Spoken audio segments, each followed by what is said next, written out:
Continuando aí, pessoal. O homem atravessou o portão de uma grande casa. Raskolnikov apressou-se a alcançar a porta e ficou olhando. Não voltaria para olhá-lo e não o chamaria? De fato, depois de ter atravessado o portão e entrado no pátio, o homem voltou-se e pareceu outra vez chamá-lo com a mão. Raskolnikov atravessou imediatamente o portão, mas o homem já não estava no pátio. Com certeza devia ter entrado imediatamente e começado a subir o primeiro lance da escada. Raskolnikov seguiu. De fato, 2 lances mais acima ainda se ouviam os passos lentos cadenciados de alguém. Coisa estranha. Parecia-lhe que conhecia aquela escada. Aquela é a janela do primeiro andar. Triste e misteriosa, a luz da lua filtra-se pelos vitros. Já estão no segundo andar. Ah, este é o mesmo andar em que trabalhavam os pintores. Como é que não reconheceu imediatamente? Os passos de homem que iam à frente sumiram. Naturalmente parou e se escondeu em algum lugar. Este é o terceiro andar. Continuemos. Que silêncio. É até espantoso, mas ele continuou andando.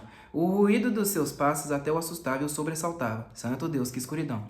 O homem se escondeu por aí, com certeza em qualquer canto. Ah, a porta do quarto está escancarada. Refletiu um pouco e entrou. O vestíbulo estava muito escuro e deserto. Nem viva alma, como se tivessem levado tudo. Devagarinho, nas pontas dos pés, entrou na sala. Todo o quarto estava iluminado pelo brilho da lua. Estava tudo como antes. As cadeiras, o espelho, o divã amarelo e os quadros nas suas molduras. Uma lua enorme e redonda de um vermelho acobreado espreitava diretamente pela janela. Todo esse silêncio é por causa da lua, pensou Raskolnikov. Com certeza ela deve estar decifrando alguma coisa.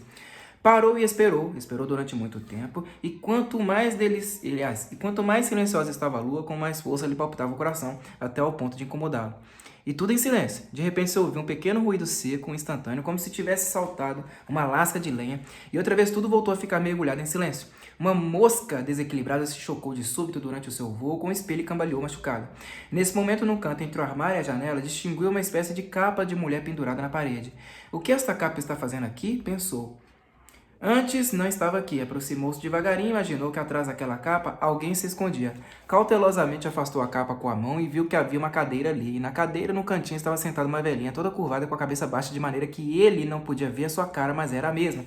Ficou parado diante dela. Está com medo, pensou. Tirou devagarinho a machadinha do nó corredio e descarregou-a sobre a velha na sombra uma e outra vez. Mas, coisa estranha, ela nem sequer estremecia debaixo dos golpes, como se fosse feita de pau. Ele se assustou, se agachou mais e se pôs a olhar para ela. Mas ela, por sua vez, se agachou também. Então ele se pôs completamente de cócoras no chão e de baixo olhou no rosto. Olhou-a e fixou duro de espanto. A velha continuou sentada e ria. Retorcia-se num riso abafado, inaudível, esforçando-se de todos os modos para que não a ouvissem. De repente pareceu-lhe que a porta do quarto se abria suavemente e que ali dentro também soavam risos e murmúrios. A raiva se apoderou dele. Pôs-se a bater na cabeça da velha com todas as forças, mas a cada machadada, mais e mais forte soavam os risos e os murmúrios do quarto, e a velha continuava a se retorcer toda de riso. Pôs-se a correr, mas o vestíbulo já estava cheio de gente. A porta do andar aberta de par em par e no patamar da escada e lá embaixo, tudo cheio de gente, cabeça contra cabeça, todos a olharem, mas todos escondidos e esperando em silêncio. Sentiu o coração oprimido, seus pés paralisaram, criaram raízes na terra, quis gritar e acordou. Respirou ruidosamente, mas coisa estranha, parecia que continuava sonhando. A porta do quarto estava aberta de par em par e junto dos gonzos estava parado um homem que lhe era completamente desconhecido e que o mirava de alto a baixo. Raskolnikov mal tivera tempo para abrir completamente os olhos, mas voltou a fechá-los. Estava estendido de boca para cima e não se mexeu. Será que o sonho continua? Disse, e pouco a pouco, com muito cuidado, foi erguendo outra vez as pestanas para olhar. O desconhecido permanecia no mesmo lugar e continuava olhando-o. De repente, transpôs o limiar da entrada, fechou a porta atrás de si, com muito cuidado, aproximou-se da mesa e esperou 1 minuto sem deixar de olhá-lo durante todo esse tempo, e devagarinho, sem ruído, sentou-se na cadeira junto do divã. Pôs o chapéu de lado,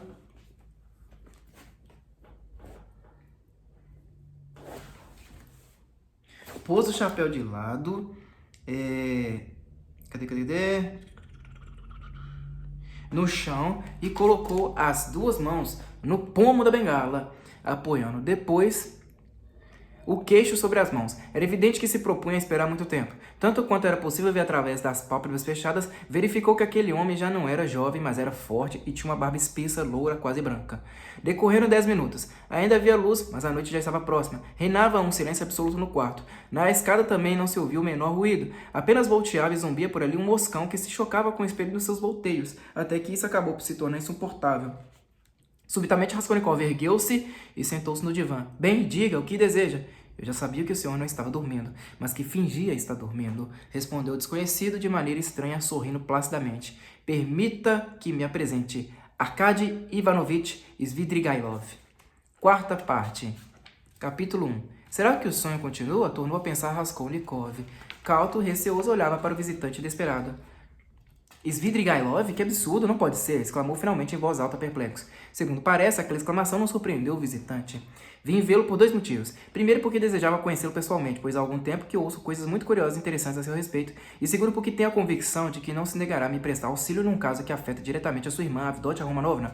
Sozinho e sem qualquer recomendação, teria probabilidade de ser posto na rua por ela, ao passo que, devido a certos preconceitos, graças ao seu auxílio, eu conto pelo contrário que... Não conte com isso, atalhou Raskolnikov. Elas chegaram ontem mesmo, desculpe a pergunta, não é verdade? Raskolnikov não respondeu. Foi ontem, eu sei. Olha, eu também só estou aqui há 2 dias. Bem, preste atenção. No que eu tenho a dizer a esse respeito, Rodion Romanovich. Mas permita que lhe pergunte, que há de especialmente criminoso em tudo isso, do meu lado, quero dizer, sem preconceitos, usando só a razão? Raskolnikov continuou a contemplá-lo em silêncio. Eu sou aquele que perseguiu na sua própria casa uma moça indefesa e que a ofendeu com as suas feias propostas. Não é assim? Eu mesmo me antecipo. Mas basta que o senhor leve em conta que eu sou um homem etnio humanum. Enfim, eu também sou capaz de me apaixonar e de amar, o que não há dúvida independe da nossa vontade, de maneira que assim tudo se explica muito naturalmente. Eis o problema, eu sou o algoz ou sou a vítima? Mas que vítima? Repare que eu, ao propor à minha adorada que fugisse comigo para a América ou para a Suíça, posso ter feito isso com sentimentos mais respeitosos e até pensasse que assim faria a felicidade dos dois. A razão, como vê, está a serviço da paixão, mas faça a justiça de admitir que era possível que eu fosse aquele que teria mais a perder. Não é disso que se trata de maneira nenhuma, atalhou Raskolnikov com repugnância, mas simplesmente de que, tenha ou não razão, o senhor é antipático e eu não quero conviver com o senhor, eu vou expulsá-lo neste momento, por isso vá. De repente Svidrigailov desatou numa gargalhada. Não há quem faça nada com o senhor, exclamou rindo francamente. Eu pensava em me valer da astúcia das minhas palavras, mas o senhor acertou em cheio de uma só vez. Mas o senhor continua a empregar a astúcia. O quê? O que o senhor está dizendo? Respondeu Svidrigailov rindo às gargalhadas. Olha, isto é bonne guerre. Uma guerra justa, o que se chama uma astúcia legítima. Mas a verdade é que o senhor me interrompeu e insistirei de novo em que nada teria acontecido se Marfa Petrovna não se encontrasse por acaso no jardim. Segundo dizem, foi o senhor também quem matou Marfa Petrovna, atalhou Raskolnikov mal-humorado. Mas ouviu dizer isso? Embora afinal, como não iria ouvir? Bem, a sua primeira pergunta, francamente, não sei como responder, ainda que tenha a consciência muito tranquila. Isso é, não vai pensar que ocorra algum perigo por causa disso. Tudo foi feito na maior ordem com absoluta exatidão. A investigação médico-legal declarou uma apoplexia em consequência de um banho frio tomado depois de uma refeição abundante, durante a qual bebeu quase uma garrafa inteira de aguardente. Não foi possível provar mais nada. Repare no que eu dizia a mim mesmo, durante o caminho sentado na carruagem do comboio. Será que eu contribuí para toda essa desgraça moralmente, com algum desgosto ou com qualquer outra coisa do gênero? Mas acabei por chegar à conclusão de que também não podia ser tratar disso de maneira nenhuma. Raskolnikov pôs-se a rir. Está se arrependendo? Por que o senhor ri dessa maneira? Eu só bati nela 2 vezes com um chicote, de maneira que não ficaram marcas. Faça o favor de não me tomar por um cínico. Eu sei muito bem que isso não foi certo e tudo mais, mas sei também que Marfa Petrovna fica muito contente com esse meu divertimento, vamos chamá-lo assim. Ela espalhou essa história a respeito de sua irmã por toda a cidade. No 3º dia, Marfa Petrovna teve de ficar em casa, não tinha com que se apresentar na cidade. Além disso, tinha aborrecido todos com aquela sua cartinha. Não ouviu falar da leitura dessa carta?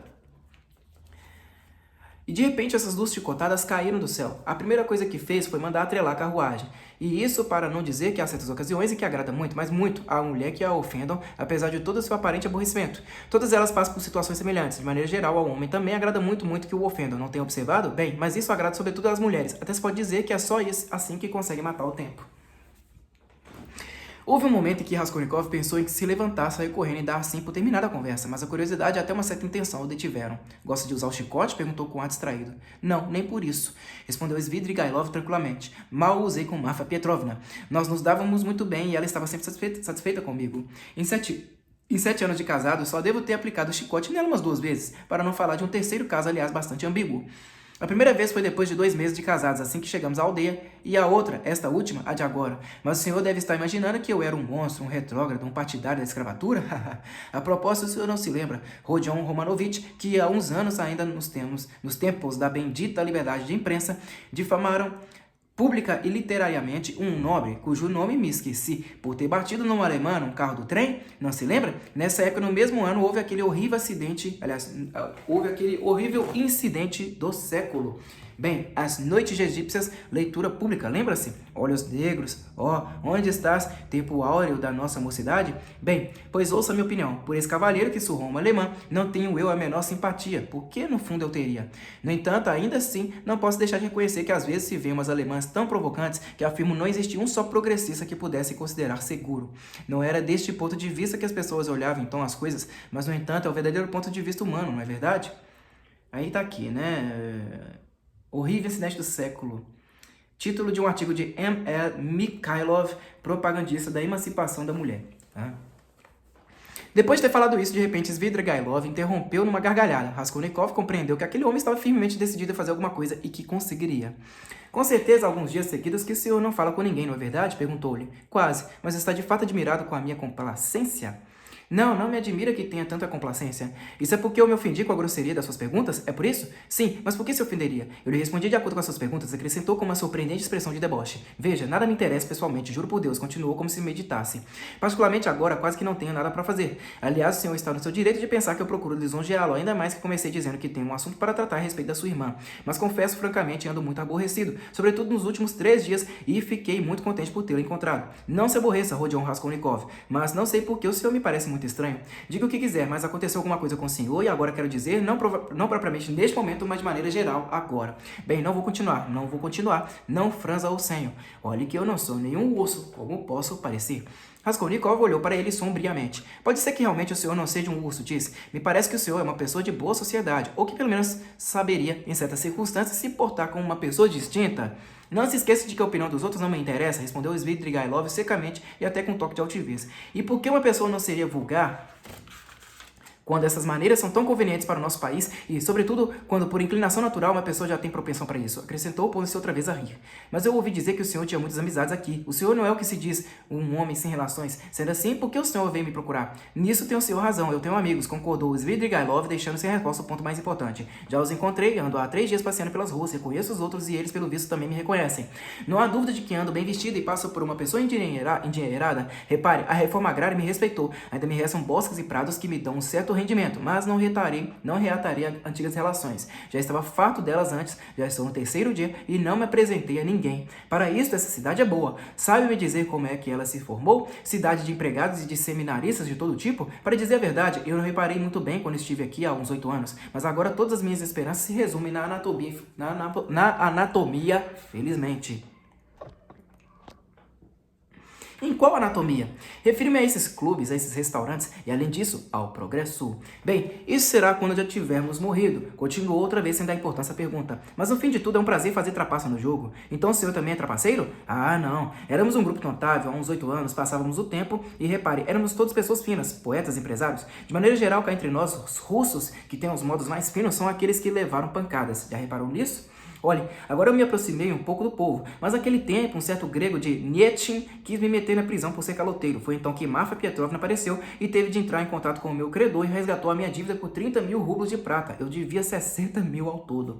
Me uni a ela por legítimo matrimônio e ela me levou imediatamente para a aldeia, como se eu fosse um tesouro. Era 5 anos mais velha do que eu, gostava muito de mim. Durante 7 anos não saí da aldeia. E repare que ela guardou a vida toda o documento contra mim em outro nome no valor de 30.000 rublos, caso eu tentasse alguma vez sacudir o jugo. Então poderia logo colocar as mãos em mim. E teria feito isso. Essas coisas acontecem às mulheres todas ao mesmo tempo. Mas se não fosse esse documento, o senhor teria ido embora? Não sei como lhe responder. Aquele documento não me preocupava muito. Eu não tinha vontade de ir para nenhum lugar. Isso apesar de Marfa Petrovna, vendo que eu me aborrecia, ter me oferecido 2 vezes uma viagem ao estrangeiro. Mas o que? Eu já tinha estado no estrangeiro e sempre me aborreci muito lá. Não que me aborrecesse verdadeiramente, mas depois de já ter visto o nascer do sol, o golfo napolitano, o mar, uma certa tristeza se apodera de nós. E o mais agradável é que, de fato, por que a pessoa entristece? Não estamos melhor na nossa terra. Aqui, ao menos, coloca-se a culpa de tudo nos outros e a pessoa se sente justificada. Eu agora, de boa vontade, iria ao Polo Norte, porque... Tem uma frase aqui em francês, né? Não me dou bem com o vinho. A vodka não me agrada. E fora a bebida, nada mais me resta. E a propósito, dizem que no domingo Berg, né? Berg era um conhecido aeronato de Petersburgo. subirá num globo enorme no jardim de Yusupovsky e que se aceitará passageiros por uma determinada quantia. Será verdade? O quê? O senhor estaria disposto a subir? Eu? Sim, murmurou Svidrigailov como se de fato estivesse afundado em meditações. Mas qual será no fundo a sua ideia? Pensou Raskolnikov. Não, esse documento não me preocupava, continuou Svidrigailov pensativo. É que eu não queria deixar a aldeia. Além disso, há coisa de um ano, na época do meu aniversário, Marfa Petrovna me entregou o documento com o dobro da quantia declarada nele. Porque fique sabendo que o senhor que ela tinha... Pois fique sabendo, senhor, que ela tinha posses. É para que vejas a confiança que tenho em ti, Arkady Ivanovich, disse ela. Não acredita que ela tenha dito isso? Pois olha que eu era um honrado proprietário na aldeia, era conhecido nos arredores. Eu também encomendava alguns livros. A princípio, Marfa Petrovna não se importou, mas depois chegou a ter medo de que eu me enfronhasse demais no estudo. Mas ao que parece, a morte de Marfa Petrovna o deixou muito aborrecido. A mim? Talvez. Pode ser que de fato tenha deixado. A propósito, o senhor acredita em aparições? Em que aparições? Nas aparições, em quais havia de ser? E o senhor acredita nelas? Talvez não acredite... para ele agradar, isto é, não digo que não. Já viu alguma? Svidrigailov ficou olhando para ele de uma maneira estranha. Marfa Petrovna se digna a me visitar, declarou franzindo a boca num sorriso estranho. Se digna a visitá-lo? Sim, já me apareceu 3 vezes. A primeira foi no próprio dia do seu enterro, 1 hora depois de eu ter voltado do cemitério, na véspera da minha vinda para cá. A segunda vez foi há 3 dias no caminho ao amanhecer, na pousada da Malaya Vitiera. E a terceira foi há 2 horas no quarto onde estou hospedado, eu estava sozinho. Acordado? Completamente. Estava acordado nas 3 vezes. Ela chega, fala um momento e sai pela porta, sempre pela porta, até parece que a sinto. Eu tinha razão em supor que devia acontecer essas coisas desse gênero ao senhor. Coisas desse gênero ao senhor, exclamou Raskolnikov de repente, e no mesmo momento ficou espantado por ter dito. Estava muito comovido. O quê? O senhor supunha isso? Perguntou Svidrigailov espantado. É mesmo? Eu não lhe disse que nós tínhamos alguma coisa em comum? O senhor não disse nada disso, respondeu Raskolnikov com brusquidão e veemência. Não disse? Não. Pois me pareceu que tinha dito. Há pouco, quando eu entrei e o vi estendido com os olhos fechados e fingindo que dormia, disse logo para mim mesmo. É ele. Que é isso de é ele? A que o senhor se referia? Exclamou Raskolnikov. A quê? De fato, não sei, respondeu Svidrigailov com franqueza e como se tivesse ficado confuso. Ficaram em silêncio durante 1 minuto. Olhavam um para o outro com os olhos muito abertos. Tudo isso é um absurdo, exclamou Raskolnikov mal-humorado. E o que ela diz quando aparece? Ela? Pois imagine, diz as coisas mais vulgares e veja como são as coisas. Isso me deixa de mau humor. Da primeira vez, quer saber? Eu estava cansada. Cerimônias religiosas, a missa de Requiem, o enterro, o almoço fúnebre, até que finalmente me deixaram só no meu gabinete. Acendi um cigarro e comecei a pensar. Ela entrou pela porta. Olhe, disse ela. Arkady Ivanovich, hoje, com tanto que fazer, esqueceu de dar corda no relógio da sala de jantar. De fato, durante 7 anos era eu quem dava corda nesse relógio, e quando me esquecia, ela me lembrava sempre. No dia seguinte, me pus a caminho daqui. Ao clarear do dia, entro na pousada. Eu estava cansado da noite, moído, meus olhos fechavam. Tomei um pouco de café, olhei e vi Marfa Petrovna sentada junto de mim, com um baralho na mão. Não queres que coloque as cartas por causa da viagem, Arkady Ivanovich? Ela era mestra em colocar as cartas. Bom, nunca perdoarei a mim mesmo não ter dito que sim. Saí correndo assustado e, além disso, é verdade, já só ouvi a campainha dando o sinal da partida. Hoje eu estava sentado descansando depois de um péssimo almoço numa taberna. Com o estômago pesado, estava sentado fumando. E de repente, outra vez me aparecia Marfa Petrovna, toda arrumada, com um vestido novo de seda verde, com uma cauda compridíssima. Bom dia, Arkady Ivanovich. Que achas do meu vestido? A Niska não sabia fazê-lo assim. A Niska era sua costureira lá na aldeia. Era filha de antigos servos e aprendera o ofício em Moscou. Era uma moça bastante jeitosa. Parou, deu uma volta diante de mim. Eu examinei o vestido. Depois eu olhei atentamente na cara. Mas que vontade tu tens, disse eu. Marfa Petrovna, de me incomodar com essas ninharias. Ah, meu Deus, Batiutka. Nem sequer posso te fazer uma pergunta. Então eu lhe disse para incomodá-la. Marfa Petrovna, eu quero me casar. Fique sabendo, Arkady Ivanovich, que não fica muito bem com a mulher enterrada ainda há tão pouco tempo que tornes já a casar. E mesmo que ele escolhesse acertadamente, isso não ficaria bem nem para ela nem para o senhor. O senhor seria sempre o bobo de toda a gente. Disse isso e desapareceu, e me pareceu ouvir o rumor da sua saia. Que absurdo, não é verdade? Mas isso não podia ser tudo mentira? Insinuou Raskolnikov. Raramente minto, respondeu Svidrigailov, pensativo e como se não tivesse de maneira nenhuma reparado na grosseria da pergunta. E antes de agora, nunca havia visto aparições? Sim, não só uma vez na minha vida, há uns 6 anos. Foi com Filka, um servo nosso. Mal ele acabara de ser enterrado, gritei no momento de distração. Filka, o cachimbo. Ele entrou e foi direto ao armário onde eu guardava os cachimbos. Eu continuei sentado e disse comigo mesmo. Isso é uma vingança, porque um pouco antes da sua morte tivemos uma briga séria. Como é que te atreves, disse-lhe eu, a te apresentar diante de mim com os cotovelos rotos? Fora daqui. Ele deu meia volta, saiu e não voltou mais. Eu não disse nada a Marfa Petrovna. Ainda tinha a intenção de mandar rezar uma missa pela alma dele, mas mudei de ideia. Devia consultar um médico. Mesmo que o senhor não me dissesse, eu sei muito bem que isso é doentio, embora, para dizer a verdade, eu tenha mais saúde do que muita gente, como o senhor. Eu não lhe perguntei se acreditava ou não que os espíritos apareçam, mas sim se acredita ou não nos espíritos. Não, de jeito nenhum, exclamou Raskolnikov até com certa cólera. O que costuma dizer em geral, murmurou Svidrigailov, como para si mesmo, olhando de soslaio e baixando um pouco a cabeça. As pessoas dizem, não há dúvida de que tu estás doente. Isso que tu imaginas ver é um desvario fantástico. Mas reparando bem, isso não é rigorosamente lógico. Concordo que os fantasmas só aparecem aos doentes, mas isso só demonstra que os fantasmas não podem aparecer senão para doentes e não que não existam. Com certeza que não existem, isso insistiu Raskolnikov excitado. Não? Acha que não? Continuou Svidrigailov raciocinando lentamente. Bem, e se pensássemos dessa maneira, vamos, me ajude, as aparições são, por assim dizer, pedaços ou fragmentos de outros mundos o seu princípio, perdão. É claro que o homem não são, aliás, é claro que o homem são não tem motivo para vê-las, porque o homem são é o homem mais terreno e deve viver uma vida terrestre em harmonia e ordem. Mas quando adoece, ou quando a ordem terrena se altera no organismo, começa imediatamente a se mostrar a possibilidade de outro mundo, e quanto mais doente, mais em contato com esse outro mundo ele se encontra, de maneira que, quando morre completamente, o homem vai direto para esse mundo. Há muito tempo que já medito nisso. Se o senhor acredita na outra vida, pode acreditar também nesse raciocínio. Eu não creio na outra vida, disse Raskolnikov. Svidrigailov parecia pensativo. E se nela não existissem senão aranhas ou outra coisa do gênero, nada mais? Disse de repente. Está doido, pensou Raskolnikov. Para mim, a eternidade é uma ideia impossível de compreender, algo enorme, imenso. Mas por que seria precisamente enorme? E de repente, em vez disso, imagine o senhor que existe lá um quarto, como uma sala de banho em pleno campo, negra de fumaça e com aranhas por todos os lados, e que a eternidade se resumisse a isso. Olha, eu a imagino muitas vezes assim. Mas me diga, não pode imaginar nada mais consolador e justo? Exclamou Raskolnikov com um sentimento doentio. Mais justo? Quem sabe não será isto o justo? Olha, eu teria feito assim, infalivelmente, intencionalmente, respondeu Svidrigailov com um vago sorriso.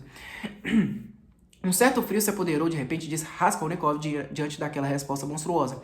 Svidrigailov ergueu a cabeça, ficou olhando para ele de alto a baixo e de repente soltou uma gargalhada. Não, o senhor é que pensa isso, exclamou. Meia hora atrás, nós não tínhamos visto um ao outro, éramos amigos, aliás, éramos inimigos e estava pendente entre nós um assunto por resolver.